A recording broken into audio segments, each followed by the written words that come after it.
परमेश्वर का हम धन्यवाद करते हैं इस समय। प्रियो, आज से हम लोग बाइबल अध्ययन का शुरुआत कर रहे हैं, तो कृपया करके जितने लोग आज हमारे साथ जुड़ेंगे, जितने लोग जुड़ रहे हैं, सब मिलकर आज ध्यानपूर्वक से इस बाइबल अध्ययन को हमारे साथ सहभागी होकर और औरों को ये वीडियो आप शेयर कीजिए और बहुतायत से लोग आशीष पाए। हालेलुया। तो परमेश्वर का धन्यवाद देते हम। आइए सब मिलकर हम कुछ समय कुछ गीतों को गाएंगे और उसकी आराधना करेंगे। आइए सब मिलकर हम इस समय प्रार्थना के द्वारा इस सभा को हम शुरुआत करते हैं। हे हमारे जीवित परमेश्वर, स्वर्ग में विराजमान, हम आपके नाम की स्तुति करते प्रभु जी। हाँ प्रभु, इस समय हम लोग हाँ प्रभु, आज से बाइबल का अध्ययन हम लोग करने जा रहे हैं प्रभु जी। हमको प्रभु जी सीखने के लिए बुद्धि दे, ज्ञान दे प्रभु जी, आपके वचनों में, और हमें बढ़ सके प्रभु ऐसा अनुग्रह करना प्रभु जी। वचनों के द्वारा प्रभु जी केवल आपकी महिमा होने दे प्रभु जी। हाँ प्रभु, होने दे प्रभु जी। हमें शुरू से लेके प्रभु जी इस कार्यक्रम के अंत तक प्रभु जी हमारे संग साथ रहिए प्रभु जी। आपकी हमें बहुत आय से ज़रूरत है प्रभु जी। आप हमारे मध्य में प्रभु जी, हम विश्वास करते प्रभु। अभी तक हमारे संग साथ रहा प्रभु, आगे भी हमारे संग साथ रहेगा। हमारे उद्धारकर्ता जीवित प्रभु यीशु मसीह के नाम से मांगते हैं, सुन और तो ग्रहण कर यीशु, आमीन। Hallelujah, hallelujah. आइए हम परमेश्वर को धन्यवाद देंगे। एक बार जोरदार ताली बजाकर हम परमेश्वर को धन्यवाद देंगे। प्रियो,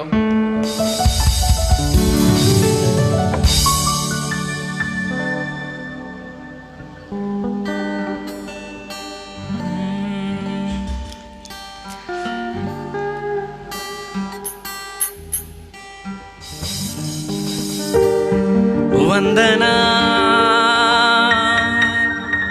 वंदनालया,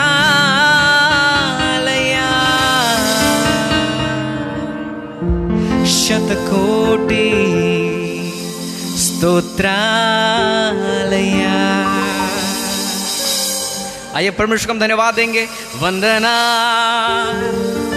वंदनालया, शतकोटि स्तोत्रालया। आइए सब ताली बजाकर कहे।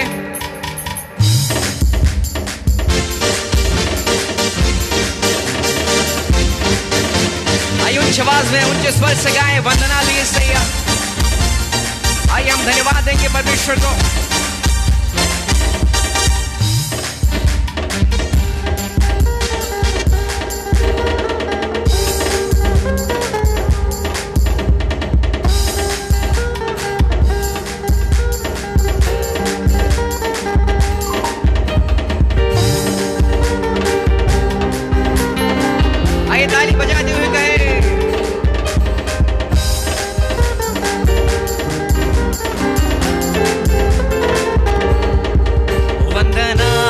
వందనాలయ్యా, నీ ప్రేమకు వందనాలయ్యా, వందనాలు వందనాలయ్యా, శతకోటి స్తోత్రాలయ్యా.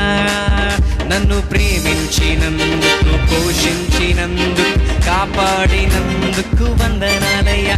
నన్ను పోషించినందుకు, ప్రేమించినందుకు, కాపాడినందుకు వందనాలయ్యా. వందనాలు వందనాలయ్యా, శతకోటి స్తోత్రాలయా. వందనాలు వందనాలయా, శతకోటి స్తోత్రాలయా. యేసయ్యా యేసయ్యా యేసయ్యా, వందనాలయా, నీ ప్రేమకే వందనాలయా. యేసయ్యా వందనాలయా, నీ ప్రేమకే వందనాలయా. आइए सब ताली बजाकर कहे। అవును యేసయ్యా, నీ కృప చేత నన్ను రక్షించినందుకు నీకు వందనాలయ్యా, నీకు స్తోత్రాలయ్యా.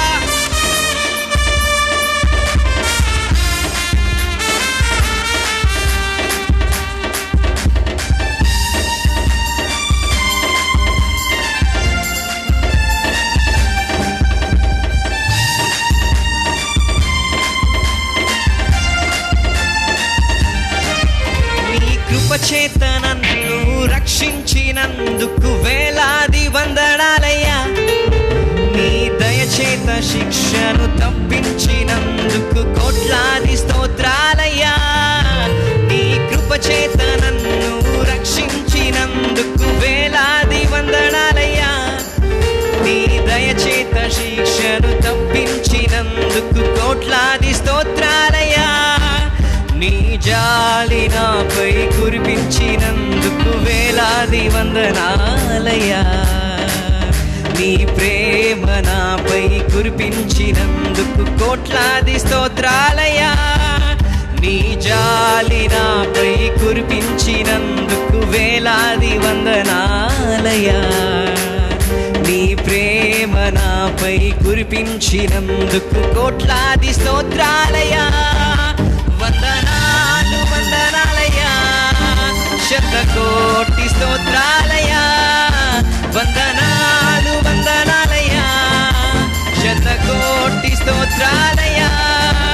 యేసయ్యా యేసయ్యా యేసయ్యా వందనాలయ్యా. నీ ప్రేమకే వందనాలయ్యా. యేసయ్యా వందనాలయ్యా, నీ ప్రేమకే వందనాలయ్యా. నన్ను ప్రేమించినందుకు, పోషించినందుకు, కాపాడినందుకు వందనాలయ్యా. నన్ను ప్రేమించినందుకు, పోషించినందుకు, కాపాడినందుకు వందనాలయ్యా. వందనాలు వందనాలయ్యా, నీ ప్రేమకి వందనాలయ్యా. వందనాలు వందనాలయ్యా, శతకోటి స్తోత్రాలయ్యా. आइए सब ताली बजाकर गाएं.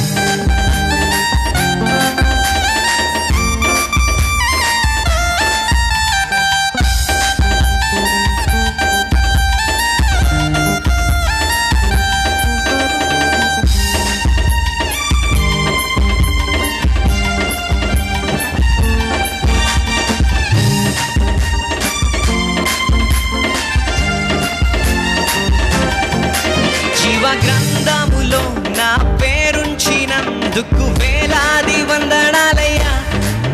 పరలోక రాజ్యములో చోటిచ్చినందుకు కోట్లాది స్తోత్రాలయ్యా. జీవ గ్రంథములో నా పేరుంచినందుకు వేలాది వందనాలయ్యా. పరలోక రాజ్యములో చోటిచ్చినందుకు కోట్లాది స్తోత్రాలయ్యా.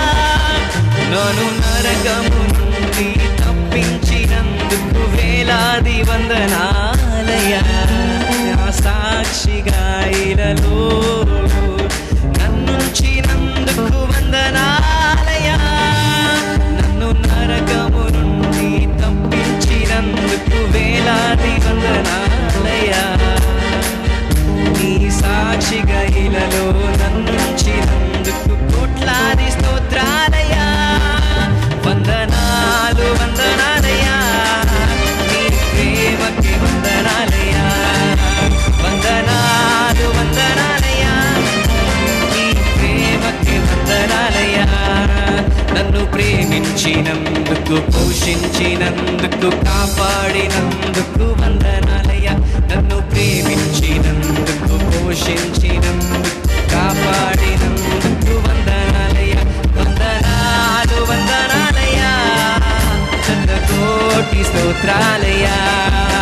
వందనాలు వందనాలయ్యా, శతకోటి స్తోత్రాలయ్యా. యేసయ్యా యేసయ్యా యేసయ్యా వందనాలయ్యా.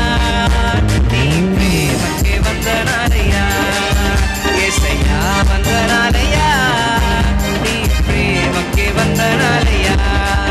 వందనాలు వందనాలయ్యా, శతకోటి స్తోత్రాలయ్యా. వందనాలు వందనాలయ్యా, శతకోటి స్తోత్రాలయ్యా. వందనం యేసయ్యా, వందనం యేసయ్యా,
చోటిచ్చినందుకు నీకు వందనాలయ్యా.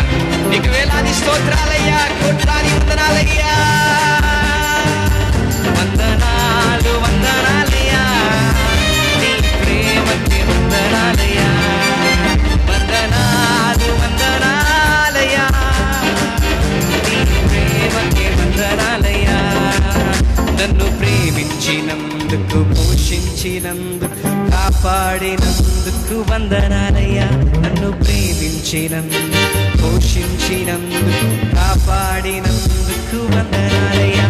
వందనాలు వందనాలయ్యా, నీ ప్రేమకి వందనాలయ్యా.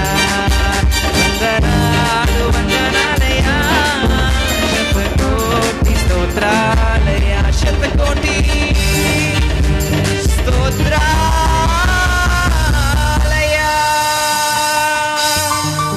హల్లెలూయా. జీవ గ్రంథములో నా పేరుంచినందుకు వేలాది వందనాలయ్యా. పరలోక రాజ్యములో చోటిచ్చినందుకు కోట్లాది స్తోత్రాలయ్యా. గైమిల్కర్ జీవ గ్రంథములో నా పేరుంచినందుకు వేలాది వందనాలయ్యా. పరలోక రాజ్యములో చోటిచ్చినందుకు కోట్లాది స్తోత్రాలయ్యా. వందనా వందనాలయ్యా, శతకోటి స్తోత్రాలయ్యా.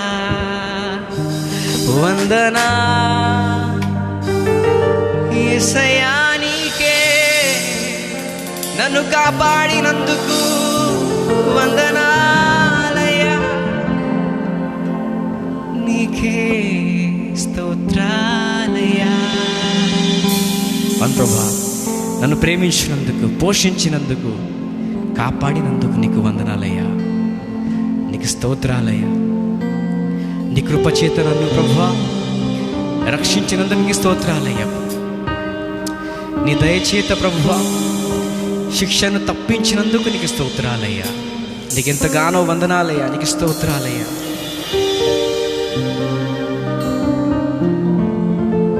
आइए प्रियो, सब मिलकर गाए एक बार परमेश्वर को धन्यवाद दे। आज के इस दिन के लिए धन्यवाद दे, जिसने अभी तक संभाला, इतने सालों से संभाला, इतने वर्षों से संभाला, आज आपको सुरक्षित रखा प्रियो। एक बार धन्यवाद दे उसे।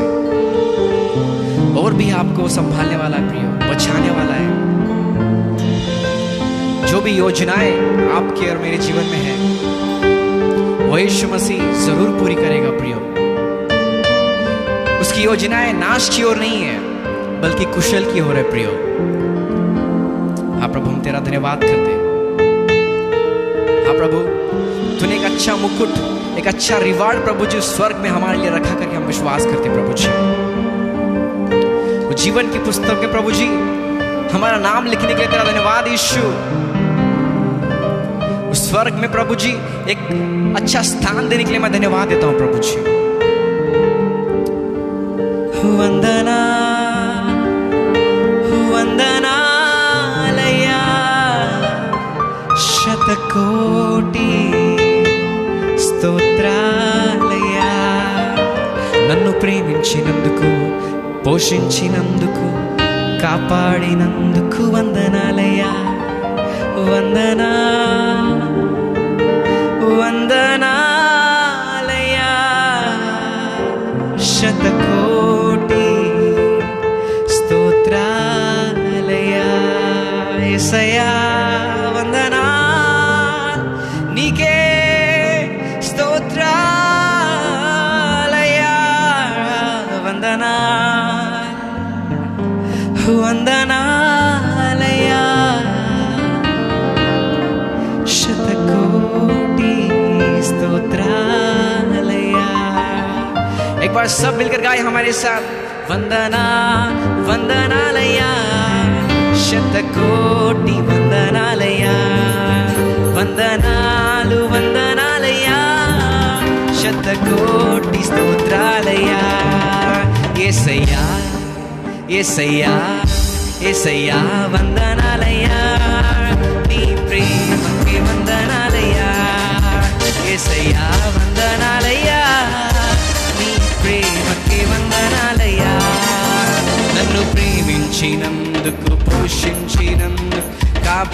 కాపాడినందుకు వందనాలయ్యా, నన్ను ప్రేమించినందుకు, పోషించినందుకు, కాపాడినందుకు వందనాలయ్యా, వందనాలు వందనాలయ్యా, నీ ప్రేమకి వందనాలయ్యా, వందనాలు వందనాలయ్యా, నీ ప్రేమకి వందనాలయ్యా. ఐ सब ताली बजाकर गाएं. నీ కృప చేత నన్ను రక్షించినందుకు నీకు వేలాది వందనాలయ్యా.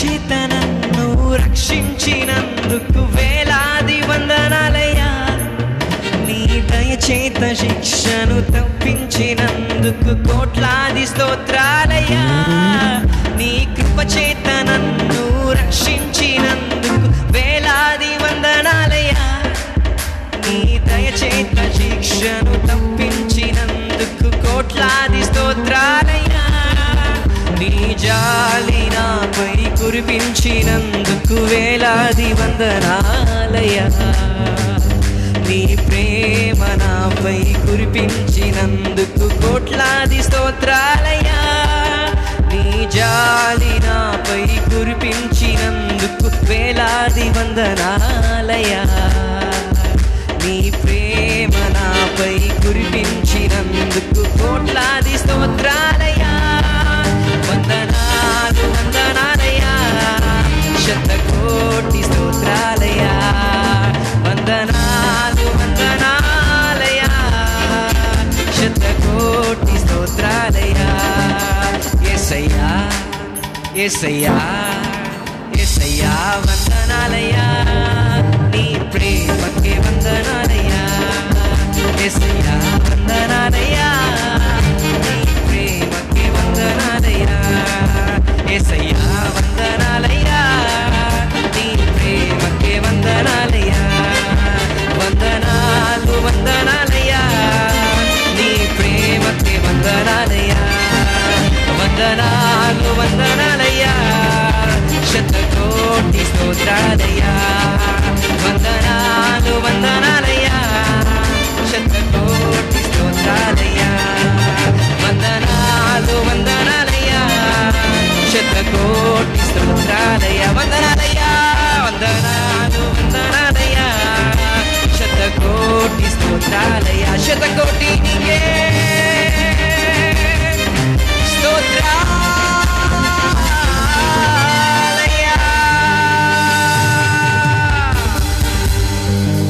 Thank you Jesus, hallelujah, बोलो यीशु मसीह की. धन्यवाद करते प्रभु जी, तूने अभी तक प्रभु जी गीतों के द्वारा, गीतों के माध्यम से प्रभु जी हमारे बीच में रहा. प्रभु तेरा धन्यवाद करते प्रभु. आगे का समय प्रभु आपके दास के हाथ में सौंपते प्रभु जी. वचनों के द्वारा प्रभु हमसे बोल और बातचीत करना प्रभु जी. हमारे उद्धारकर्ता जीवित प्रभु यीशु मसीह के नाम से मांगते हैं. सुनो तो ग्रहण कर यीशु, आमीन.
ठीक है, परमेश्वर पिता का धन्यवाद हो प्रियो। आज इस सरल बाइबल अध्ययन कार्यक्रम को आप लोगों तक हम सब मिलकर अध्ययन करने के लिए प्रभु ने जो सुंदर मौका दिया है, मैं परमेश्वर पिता का धन्यवाद करता हूँ।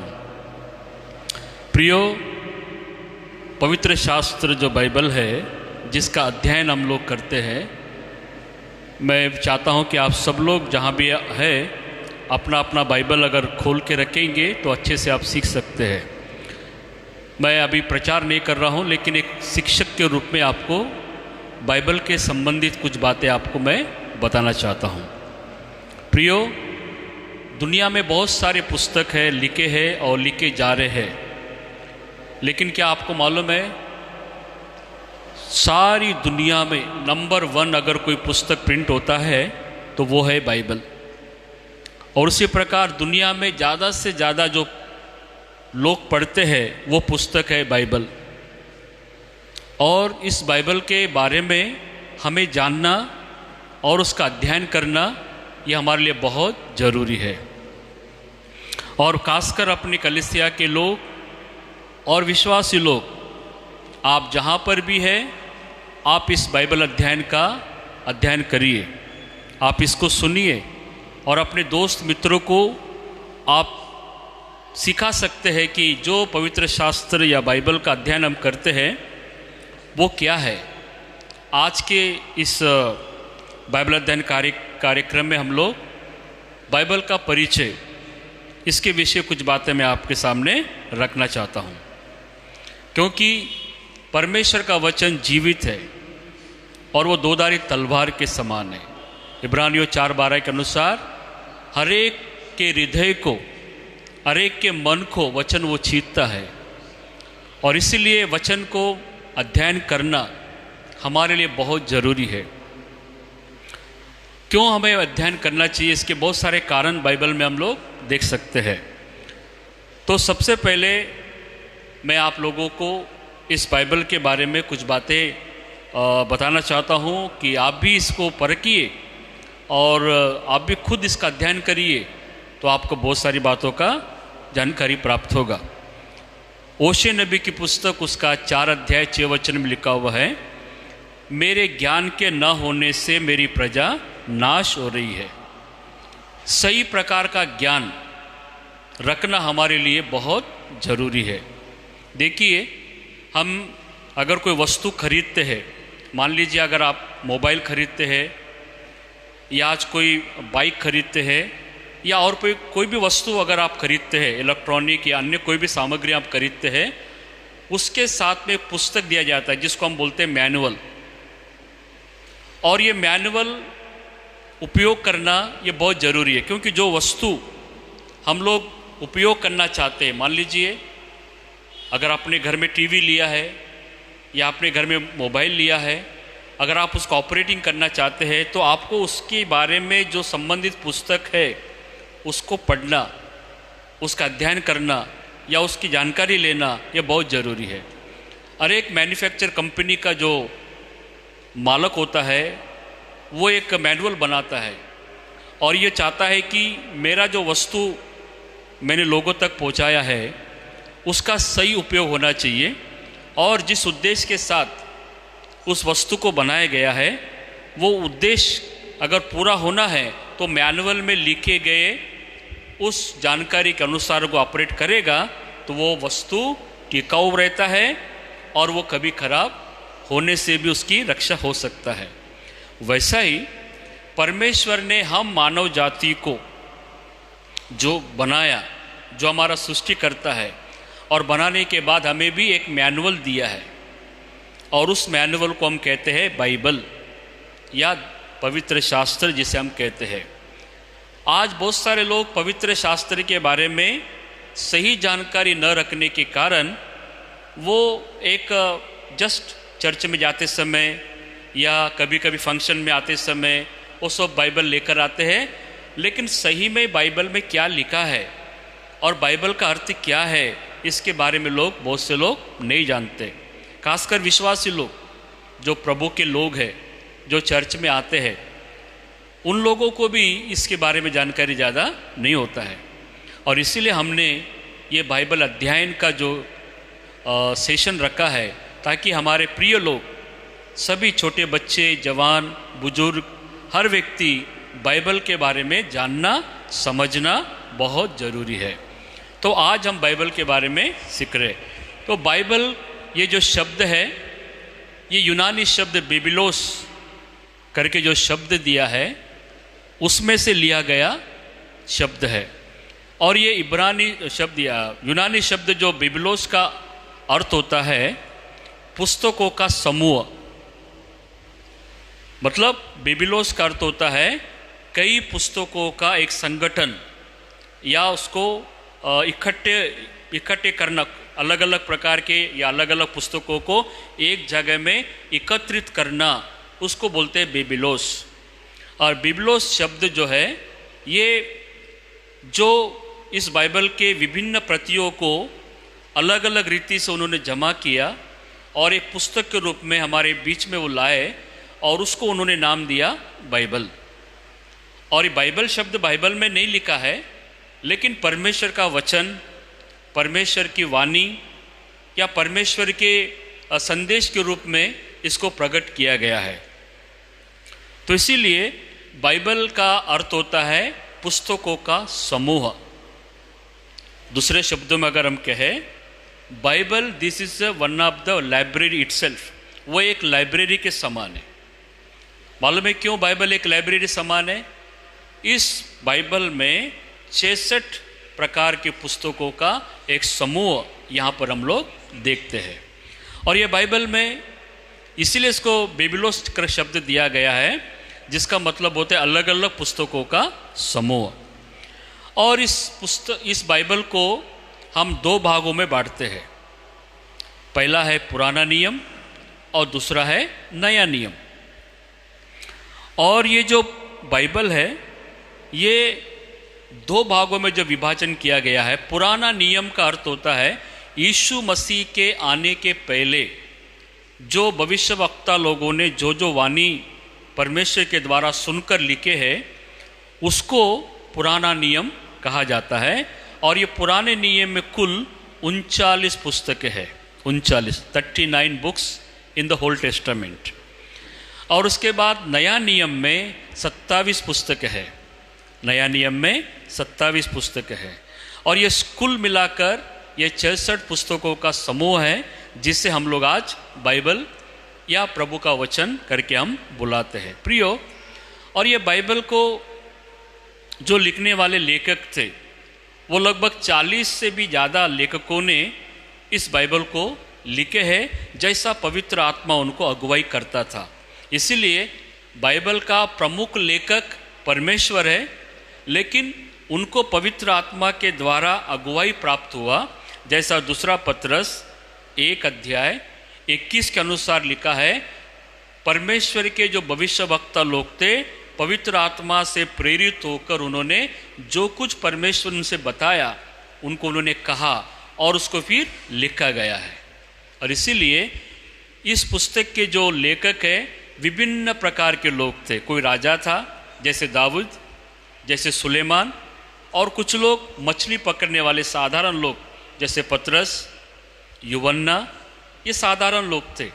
और उसी प्रकार कुछ लोग जो परमेश्वर के द्वारा बुलाए गए भविष्यवक्ता थे, जैसे यशायाह, यिर्मयाह, और कुछ लोग जो एक मतलब ऐसे परिवार से आते थे जिस परिवार में कोई योग्यता नहीं था, जैसे आमोस नबी एक साधारण परिवार से आता था।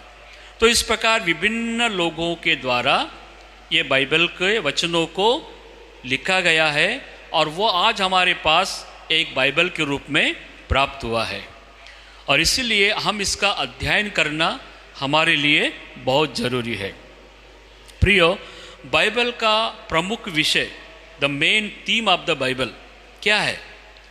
बाइबल का प्रमुख विषय है मानव जाति के लिए परमेश्वर की योजना, the gods plan for the human being.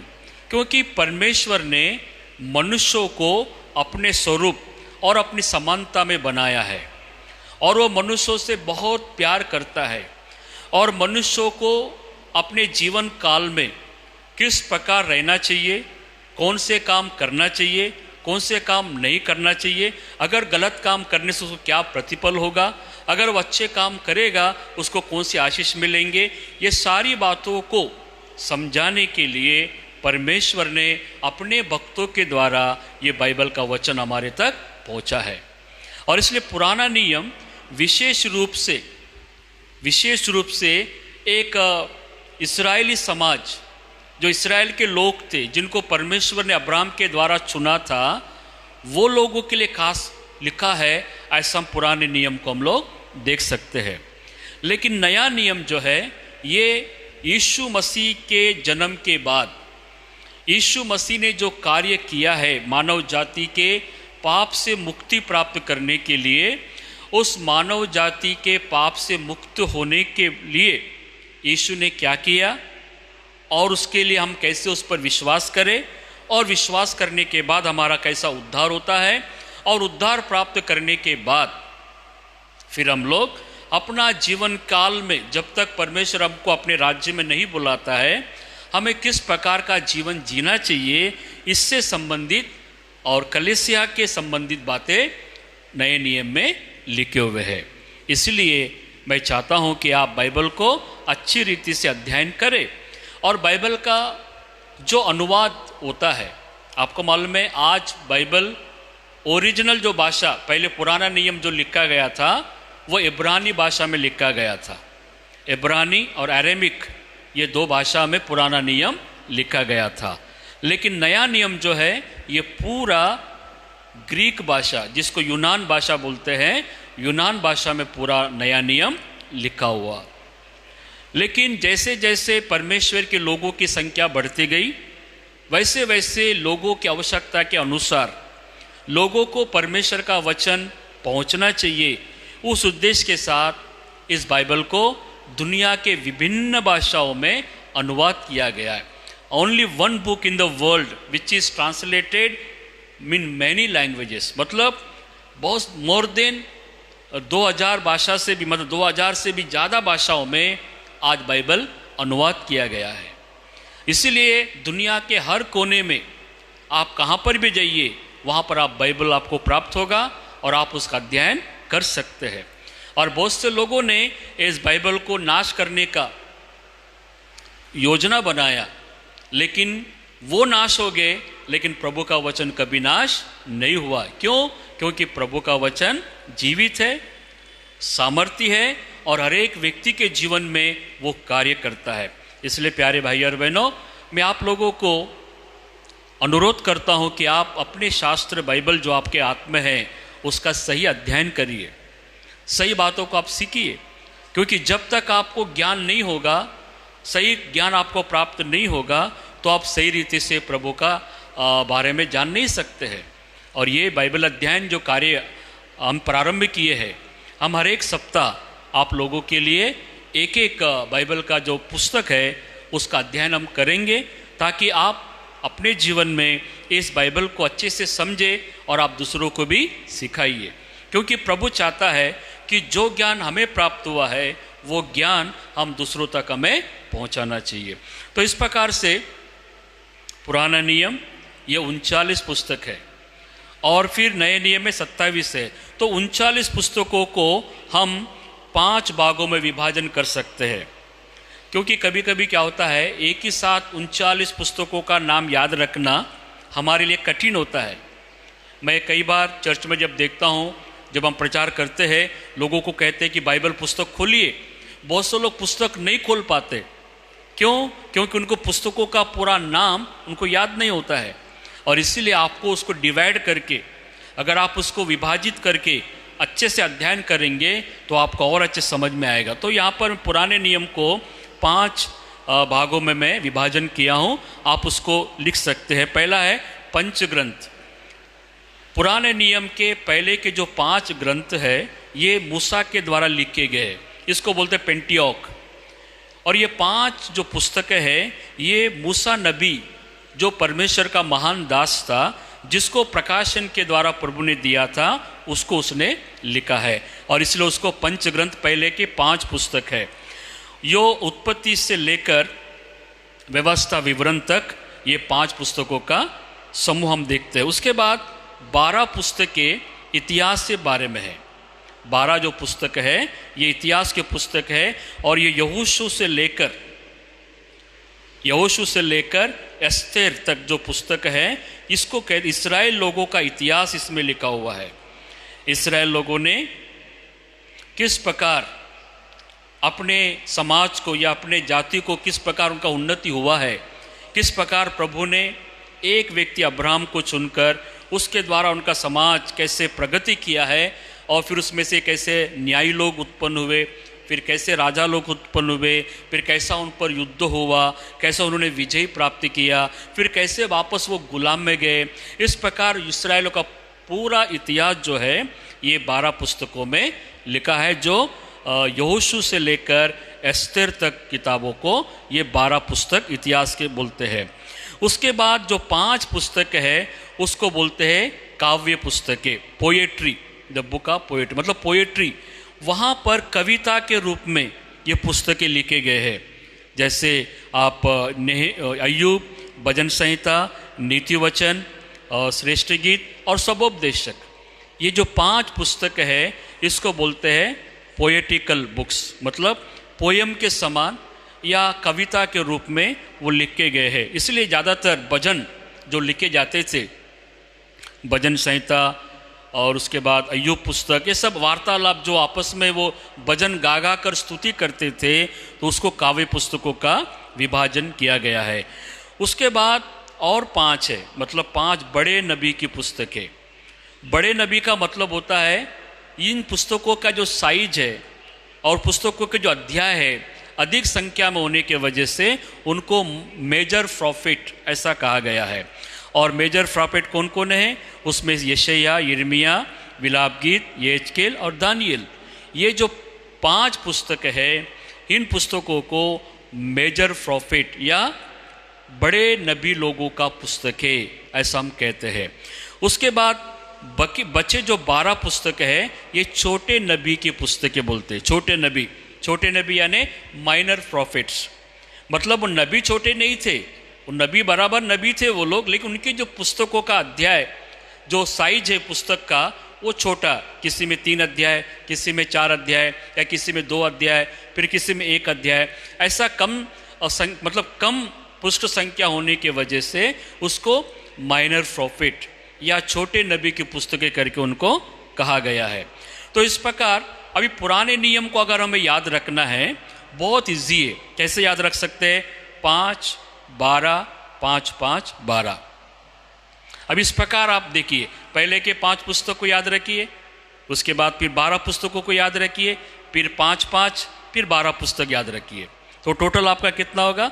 39 पुस्तक। तो इस प्रकार आप अध्ययन करने से तो आप अच्छे से पूरे पुस्तकों का नाम याद रख सकते। कभी कभी बहुत से लोग क्या होता है मालूम है, बहुत से लोगों के जीवन में उनको किताब निकाल बोलो, ओबद्याह किताब निकालो, वो पुराने उधर देखते रहे, नए नियम में ढूंढते रहते। क्यों? उनको मालूम नहीं, क्योंकि जो उनका क्रम है वो क्रम उनको मालूम नहीं है। अगर आपको क्रम मालूम होगा तो तुरंत आप निकाल सकते कौन से ग्रुप में है। पहले 5 ग्रुप में है क्या, फिर इतिहास के 12 ग्रुप में है क्या, फिर बड़े नबी की पुस्तक में है क्या, छोटे नबी की पुस्तक में है क्या। ऐसा अगर आप ग्रुप वाइज आपको मालूम होगा तो तुरंत आप पुस्तक को जल्दी से पढ़ने के लिए खोल सकते हैं और आप पढ़ सकते हैं। तो इसीलिए पुराने नियम को हम कितने भागों में बांटे हैं? 5 भागों। पहला 5 पंचग्रंथ, मूसा के 5 ग्रंथ, फिर 12 इस्राएल के इतिहास के पुस्तक, फिर 5 काव्य पुस्तक और 12 छोटे नबियों की पुस्तक। तो अभी इस प्रकार अगर आप अध्ययन करेंगे तो बहुत इजी होगा और बिना देखे आप बोल सकेंगे। तो इस प्रकार पुराने नियम के 39 पुस्तक है। और उसके बाद नए नियम में अगर हम जाएंगे तो नए नियम को भी हम लोगों ने इसको भी हमने 5 भागों में विभाजित किए हैं। इसको भी 5 ग्रुप्स हम बना सकते हैं। 27 पुस्तकें हैं नए नियम में, और उसमें से पहले जो 4 पुस्तक है उसको 4 सुसमाचार है, 4 गॉस्पल्स है। क्यों?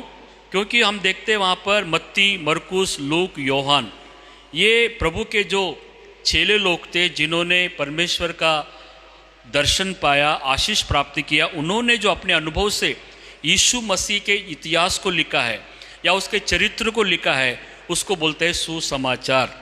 इंजिल करके उर्दू में बोलते हैं उसको। तो ये 4 सुसमाचार पहला भाग है। दूसरा है कलीसिया का इतिहास का पुस्तक, द चर्च हिस्ट्री, मतलब कलीसिया कैसे प्रारंभ हुआ, किस प्रकार से लोगों को सताया गया और कहाँ का कलीसिया का विकास हुआ। अगर इसको हमें जानना है तो इतिहास का चर्च हिस्ट्री पढ़ना है, तो प्रेरितों के काम इसको पढ़ना बहुत ज़रूरी है। तो पहले 4 सुसमाचार है, फिर एक इतिहास का चर्च इतिहास का पुस्तक है, उसके बाद 14 पत्रियाँ पौलुस की है। पौलुस की 14 पत्रियाँ हैं।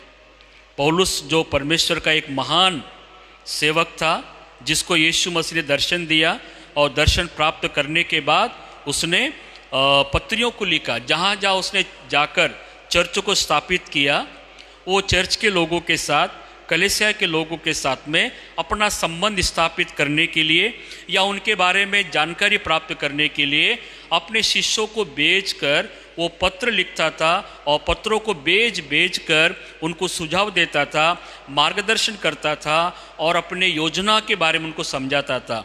इसलिए यहाँ पर 14 पौलुस की पत्रियाँ, हम उसको बोलते हैं 14 पौलुस की पत्रियाँ।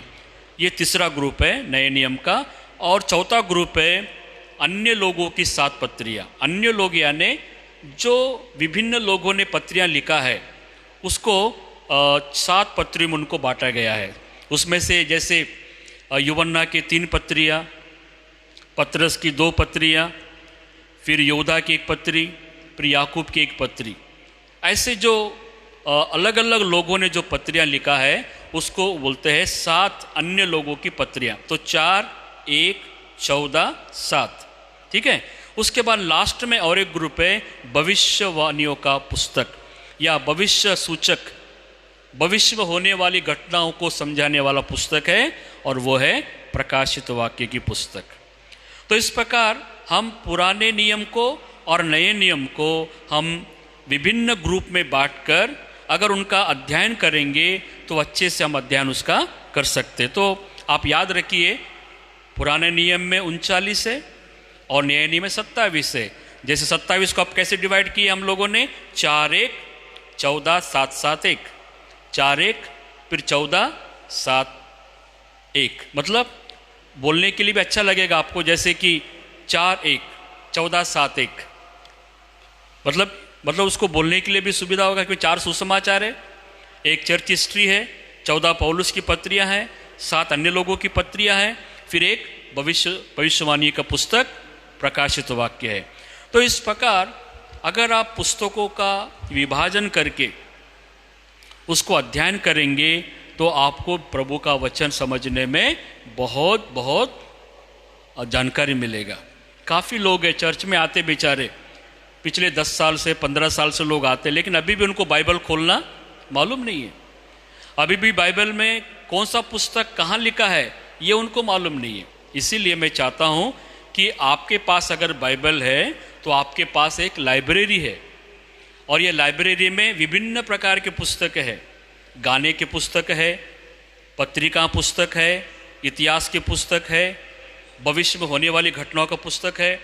तो अलग अलग प्रकार के पुस्तकों का समूह वहाँ पर दिया हुआ है।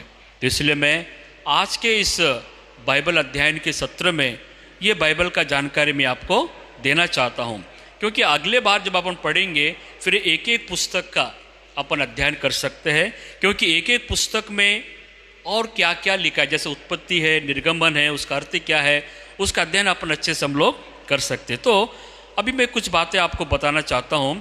हमें बाइबल अध्ययन क्यों करना चाहिए, बाइबल अध्ययन करने का हमारा तात्पर्य क्या है, क्यों हम बाइबल अध्ययन करते। बहुत से लोग सोचते ये टाइम पास है, हमारे पास समय नहीं है, हम नहीं पढ़ सकते। ऐसा बोलकर बहुत सारे लोग बाइबल पढ़ने से, इवन क्रिश्चियन लोग ही नहीं पढ़ते बाइबल, बाहर के लोगों को छोड़ दीजिए, लेकिन हमारे मसीह लोग जो चर्च में आते हैं उन लोगों को बाइबल पढ़ने का फुर्सत आज नहीं है।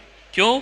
क्योंकि आज हमारे पास में समय नहीं रहा, हमारे पास अपना काम, फिर अपना टीवी देखना, फिर मोबाइल में व्यस्त रहना, इस प्रकार करने की वजह से हम बाइबल का अध्ययन नहीं कर पाते। लेकिन आपको मालूम है, शैतान हमेशा हमें परमेश्वर के वचनों को पढ़ने से दूर रखता है, क्योंकि शैतान को मालूम है, क्योंकि अगर हम प्रभु का वचन पढ़ेंगे तो हमको ज्ञान प्राप्त होगा।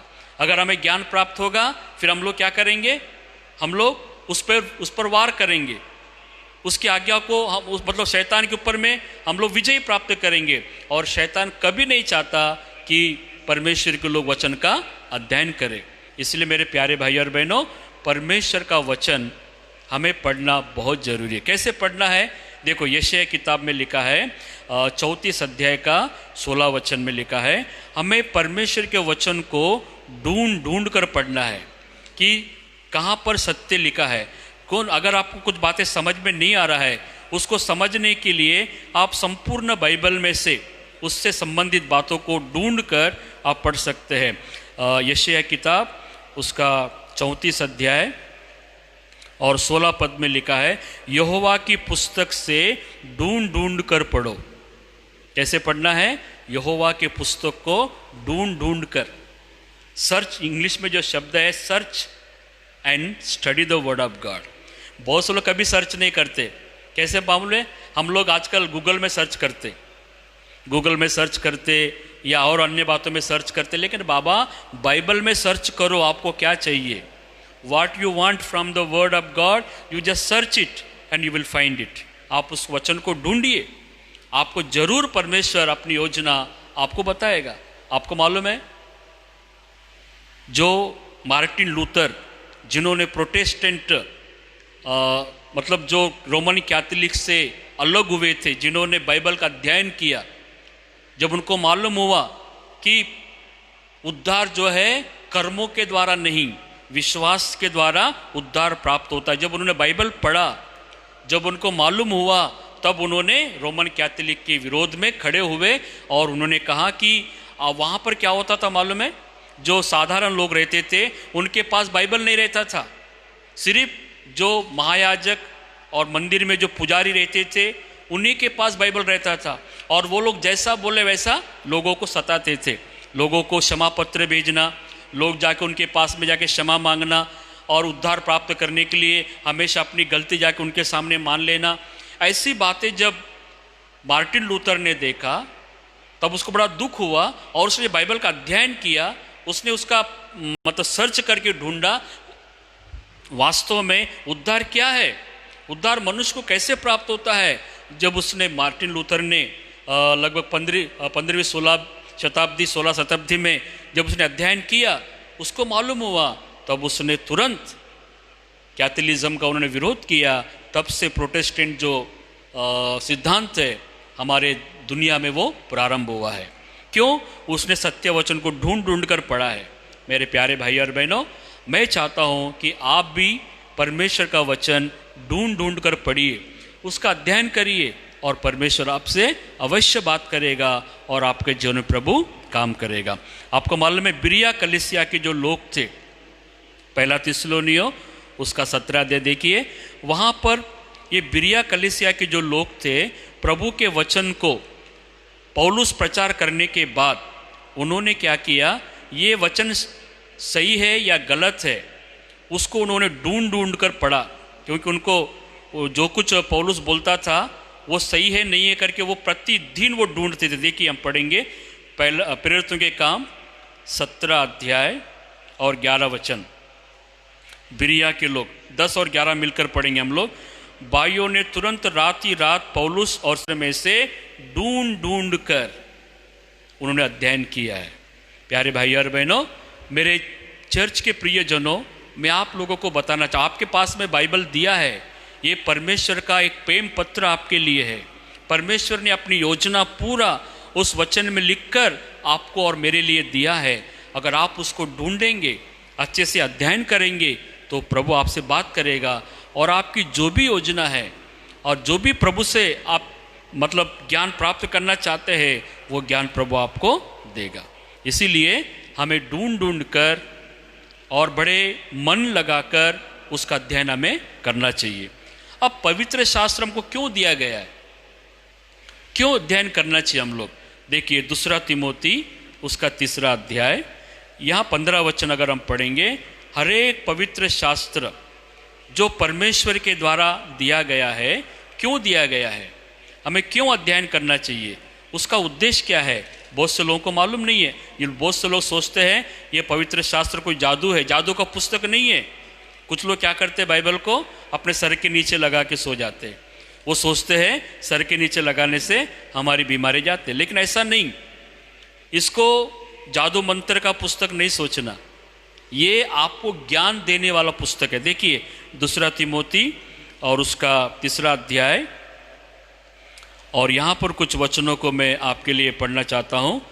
3 अध्याय का 15, 14 और 15 वचन में लिखा है, हर एक पवित्र शास्त्र, मतलब जो आज हम अध्ययन कर रहे हैं, हर एक पवित्र शास्त्र जो है ये परमेश्वर के द्वारा, देखो 15 वचन पढ़ेंगे, और बचपन से पवित्र शास्त्र तेरा जाना हुआ है, जो तुझे मसीह पर विश्वास करने से उद्धार प्राप्त करने के लिए बुद्धिमान बना सकता है।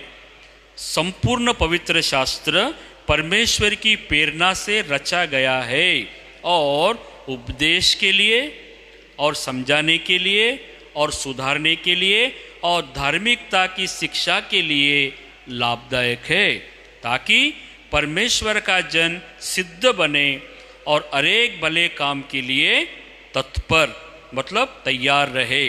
Praise the Lord. यह है पवित्र शास्त्र को देने का उद्देश्य। या संत पौलुस अपना जो आत्मिक बेटा तिमोती है उसको लिख रहा है, बेटा बचपन से पवित्र शास्त्र को तू जानता है। और ये पवित्र शास्त्र कौन लिखा? पवित्र आत्मा की अगुवाई के द्वारा मेरे लिए और आपके लिए लिखा गया है। और क्यों लिखा गया है? कि अनेक विश्वास करने वाला व्यक्ति उसको समझाने के लिए, सुधारने के लिए, धार्मिकता की शिक्षा देने के लिए लाभदायक है। देखिए अगर हम कोई गलती करते हैं, अगर हम कोई पाप करते हैं, उसका सजा क्या है कैसे मालूम होगा? जब तक आप बाइबल नहीं पढ़ेंगे आपको ज्ञान प्राप्त नहीं होगा।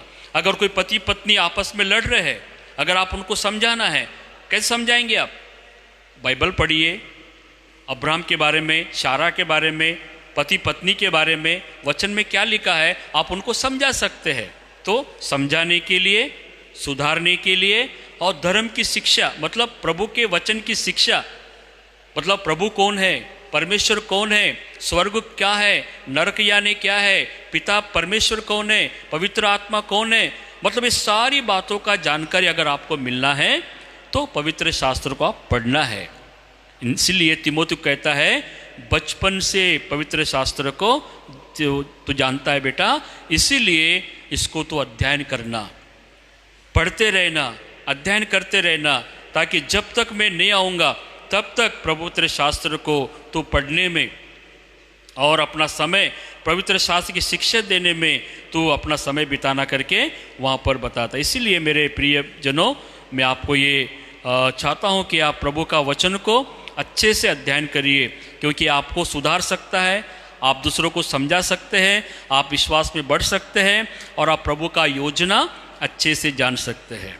तो इसलिए आज जबकि हम इस कार्यक्रम को समाप्त करने जा रहे हैं, अंत में एक वचन पढ़कर मैं समाप्त करूंगा। यहोशू किताब, हमें किस प्रकार प्रभु का वचन पढ़ना है और पढ़ने से हमको क्या आशीष मिलता है। देखो यहोशू उसका 1 अध्याय और उसका 8 वचन। आपको मालूम है परमेश्वर का दास मूसा की मृत्यु होने के बाद परमेश्वर ने अपने सेवक यहोशू को बुलाया और यहोशू को बुलाकर कहता है अभी मेरा दास मूसा मर गया, लेकिन अभी इस्राएल लोगों को चलाना, अगुवाई करना ये तेरा काम है। अगर ये काम को तू अच्छे से करना चाहता है बेटा, तो मेरे वचन को, व्यवस्था की पुस्तक को मनन करना। लिखा 1 अध्याय 8 वचन। देखिए यहोशू 1 अध्याय 8 वचन। व्यवस्था की ये पुस्तक तेरे चित्त से कभी न उतरने पाए, इसी में दिन रात ध्यान दिए रहना, इसलिए कि जो कुछ उसमें लिखा है उसके अनुसार करने की तू चौकसी करे, क्योंकि ऐसा ही करने से तेरे सब काम सफल होंगे और तू प्रभावशाली होगा। देखो, प्रभु का वचन हमें क्यों अध्ययन करना चाहिए? सफल होने के लिए, प्रभावशाली बनने के लिए, परमेश्वर के लोगों को सही शिक्षण देने के लिए हमें अध्ययन करना जरूरी है। इसलिए हम लोग ये पवित्र शास्त्र बाइबल अध्ययन का जो कार्यक्रम इस रीति से हम लोग कर रहे हैं, मैं आप सभी भाई बहनों से अनुरोध करता हूँ कि आप हर एक हफ्ता अपना बाइबल खोलकर इस पुस्तक को पढ़िए। एक एक पुस्तक का सारांश हम लोग सरल रीति से, बहुत से लोगों को बाइबल समझ में नहीं आता क्योंकि कैसे पढ़ना ये सारी बातें उनको मालूम नहीं है, लेकिन अगले हफ्ते जब हम अध्ययन करेंगे तो मैं आपको बताऊंगा कैसे अध्ययन करना चाहिए और किस रीति से अध्ययन करने से हमें बाइबल समझ में आता है, तो उसको हम लोग अध्ययन करेंगे। तो इसीलिए आज के इस बाइबल अध्ययन कार्यक्रम में जितने भी आप लोग उपस्थित हैं, आप सभी को परमेश्वर आशीष दें। मैं धन्यवाद देता हूं अभी तक प्रभु का वचन आप सीखने के लिए। और यहोशू को जैसे प्रभु ने कहा था, आज परमेश्वर मुझे और आपको भी कहता है, यहोवा की व्यवस्था का पुस्तक तेरे चित्त से कभी उतरने न पाए, उसी पर ध्यान, रात दिन ध्यान करना, क्योंकि जो कुछ उसमें लिखा है वैसा करने से तू सफल होगा, तू आशीषित होगा और तू प्रभावशाली बनेगा। परमेश्वर करे हम में से हर एक अच्छा सफल व्यक्ति बने और बहुत से लोगों को प्रभु के पास लाने के लिए प्रभु हम सबका इस्तेमाल करे। आइए हम प्रार्थना करेंगे। परमपिता परमेश्वर, हम धन्यवाद देते हैं आपके वचन के लिए। आज का ये पवित्र शास्त्र का मनन, बाइबल अध्ययन सरल रीति से हमें कैसे अध्ययन करना है, इस विषय में आपने हमको शिक्षण दिया है। हम धन्यवाद देते प्रभु जी।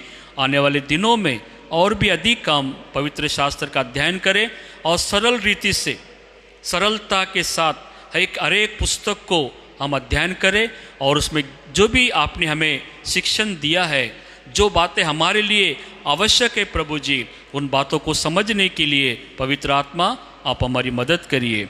धन्यवाद देते प्रभु जी, आपने हमारी प्रार्थना विनती को सुना है। हमारे उद्धारकर्ता प्रभु यीशु मसीह के नाम से मांगते पिता, सुन और तू ग्रहण कर। आमीन। आमीन। God bless you. Thank you for watching.